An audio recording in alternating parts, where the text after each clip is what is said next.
So today I thought it'd be a good idea to talk about the fires that are happening right now in California. I just kind of felt convicted to talk about it a bit.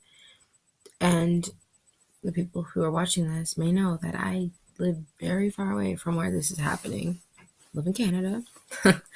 But I still have empathy and also can, on some levels, relate to what's happening. Just this summer, even in British Columbia, there was a lot of wildfires happening. A lot of it had to do with it being so dry, and it really affected air quality, even all the way in Alberta, where I live. So, and I have family in British Columbia as well, so it affected me, and that wasn't something too long ago that happened. And like air quality, there was ash on people's cars when you would wake up in the morning to go to work or school. You'd see ash. The sun would appear red because of how polluted the air and how the quality of the air changed so much. There was one specific day in the summer, I remember it was so poor, the air quality, that we were trying to keep kids indoors as much as possible.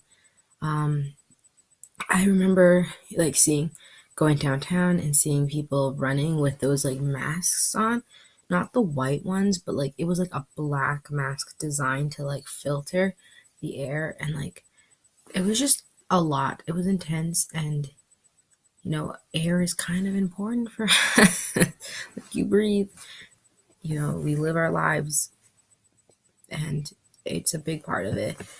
The truth of the matter is that these fires affect so many people, and some people more than others, obviously, like if you lose your home.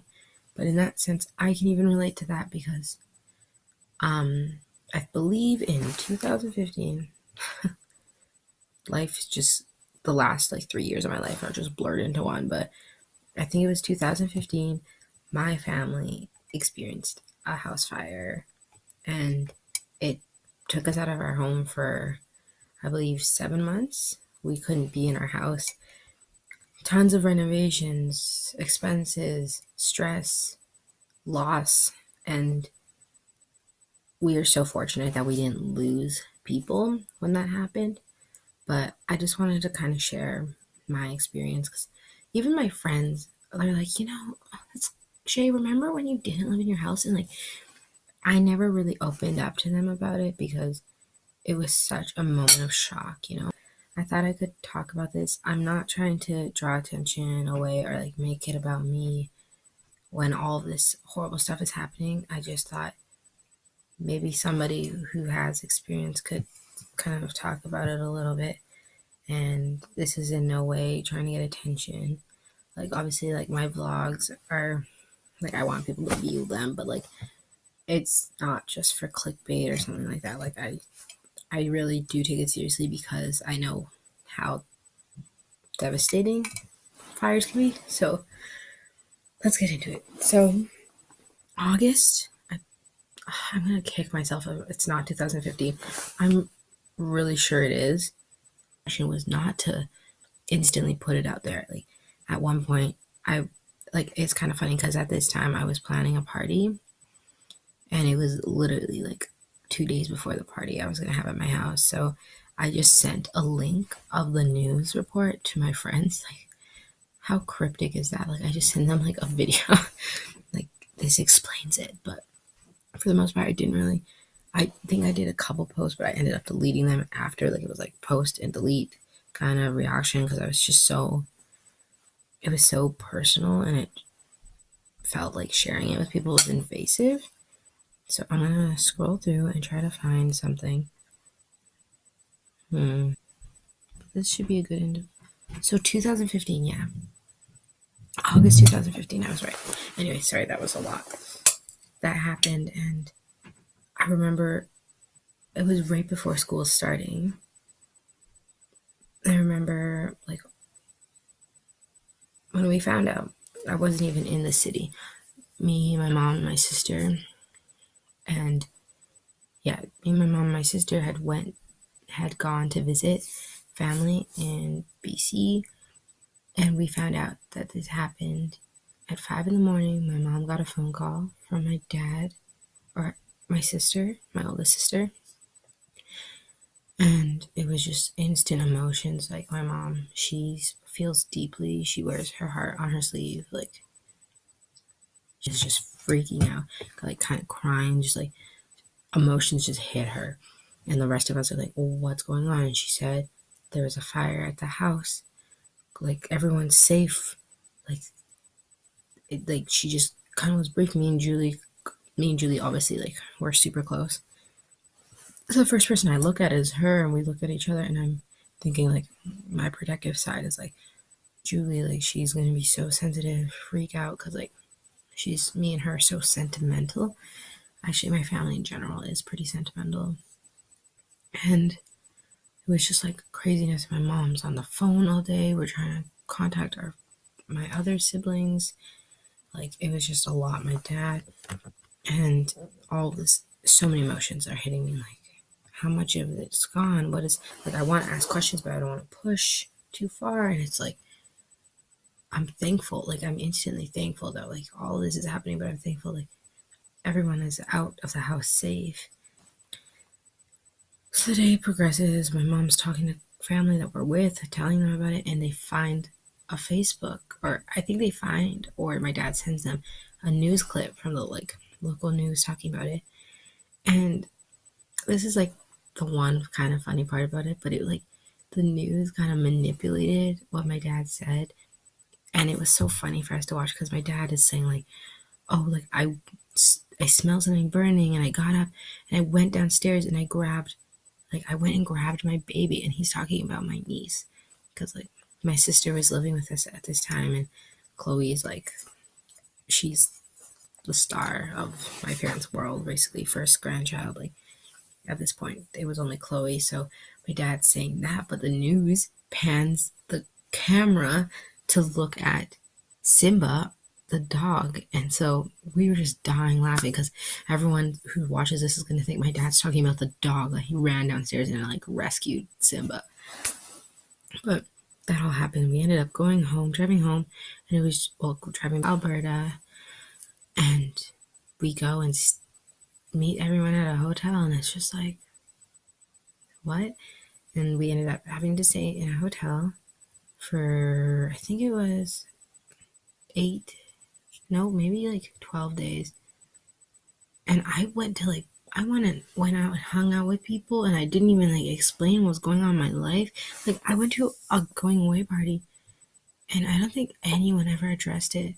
But it was so weird. Like, life was so weird at that moment. Like, I was just trying to keep going. I ended up, actually, my friend was, like, student body president, so she was already at school preparing for the school year, and she asked us to come volunteer, and I went, and my teacher was just like, Shae, I saw this online, like, we saw it on the news, like, how are you? And I was just kind of like, I'm okay, but, like, I knew, like, my parents were freaking stressed. My family's in freaking staying in a hotel, which it sounds nice, but it really wasn't, because it's just like, we're thinking about, like, okay, we have to, like, budget this out. We have to find out, do inventory of our house. Like, they're doing inventory to see what's missing, what's gone. Like, it was a lot. And, like, we actually went to see the house one day, and that was the weirdest moment of my life, I think. Like, it's burned in my memory, just going and seeing that so, like, to give a little bit more details, the fire started on our neighbor, and the fire started in their garage, burned half of, like, their house. The front part looked normal, but the back was all gone of the house. They had there was so much more devastation for them. Like, I'm not trying to make our lives seem, like, I only know how we reacted, so I can only speak about us, but, like, they had so much more devastation, obviously. But it jumped to the fence, and it burned the fence, our deck, our kitchen, and, like, that side of the house, so even into my parents' bedroom it reached. So it wasn't the whole house. Like, the whole house didn't burn down. That's not what I'm saying. But when these fires happen, there's water damage from firefighters. There's firefighters, like, breaking into the ceiling to jump in, and, like, there's a lot of damage that happens, like, as you can probably imagine, smoke damage. So all the walls are going to smell like smoke, everything. Like, there's a lot that goes into it. So we walk in, and I just see our living room is like covered. It's just black. Like, it looks like charcoal. Like, it was so surreal and weird. And it was just like walking in there, like, my house hasn't changed that much since I was a kid until after the fire. And it was just like so many memories, like so much has happened in this room. Like, what? And it was so odd. And like, it turned out that some of our, just like some really special things to us got really damaged. And that was really hard for my parents. And like, that day, my mom was like super emotional, and she like picked me up from the school from doing that volunteer stuff. She started crying in front of my teacher, and it was so, I was embarrassed, but I was also like, this is like my life right now. And so we eventually, then we started looking for a house to rent. And that was interesting, like trying to find a house. And we ended up being in the south of the city, and that just changed a lot of my life. Changed my life because we'd be having to, like, all of our work, everything for my family was on the other side of the city, so we had to drive so much more every day, like getting into school and getting to school on time, and just like, then it was like starting to renovate the house. What are we gonna do? How are we gonna do things? What is the kitchen gonna look like now? And like, it was also kind of a blessing in disguise because it gave my parents like the chance to renovate the house in a way that they could be like proud of what came up afterwards. But it definitely didn't come without any loss. But that's kind of like the condensed story of it. We eventually, when we came back to our house, it was so, there was more struggle. Like, honestly, it's been a struggle for years still. Like, there's still things that aren't fully done. Like, my parents have been just slowly renovating for like ever, it feels like. But God is good. I believe that God's good, and that there was a lot that good that came from this. But like, that's not everyone's situation, and I can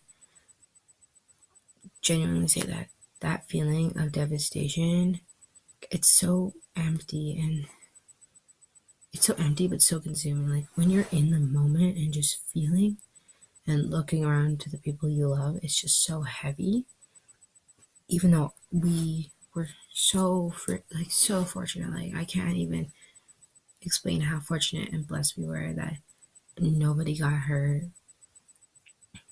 that the majority of our house was still standing, that like like we had insurance, like there was, we were taken care of in both a physical and like resources way, but also in like a spiritual way. I think like there's so many people who just like reached out, and like, I don't know, it was a lot. But as a kid especially, you're just kind of like, you feel what everyone feels, you feel what your parents are feeling, like it all reflects, and it's a lot. But I just wanted to share that and say that, like, if you are able to, and if you can find a way to donate, I'm going to look up ways how to donate to help out with this fire. But it is devastating. Fires can be devastating. Natural disasters this year has just been full of so many examples of accidents or things that are out of our control. But I still think that, there can be good that comes out of it. And that might be something you don't want to hear, especially if you have been directly affected by that. And I get that, like, you don't want to hear that there's good in this because you just lost everything, or you maybe lost somebody, and that's not maybe my place to say that. But from my experience, there was good that came out of it. And, you know, like, devastation can bring people together. Like, it gives us an opportunity to be, like, humane and a community, and it gives an opportunity for the village to raise a child, like, for people to come together and work for a common good. I don't know. I hope I'm not like offending anyone, but what I'm saying, like, I genuinely I'm so thankful for the life for the way that my life wasn't totally destroyed by the fire that we experienced, or the fires that have happened around us, or anything like that. So I'm just gonna. There was fires in Airdrie too, which isn't too far away. Like there was so much happening, and it feels like so much has happened in the last like 6 months. So it can be like you can like for me it feels like a blur. Like I don't even know which one was like first or whatever. But I just want to say that like yeah, you might be going through this and it's real for you and it is so personal and it hits you so much harder than it does for me, and that's okay. And like hopefully people can get through this, but just like be aware of it. And I'm hoping that like the internet and like people aren't like making a joke out of it or like trying to add negativity to something so serious. So prayers and thoughts, we say that, but like honestly, put some action behind that. I'm gonna pray. I'm gonna look for ways that we can help out organizations that are doing good, but really like the act of prayer is better than just saying like thinking about it, like do something, hopefully. Anyways, I'm ranting. That was sad, but I might vlog some more later. I think I'm still gonna be setting up my Christmas lights on a whole different note. Thank you for watching. Thank you for listening to my rant. Yeah, let's go.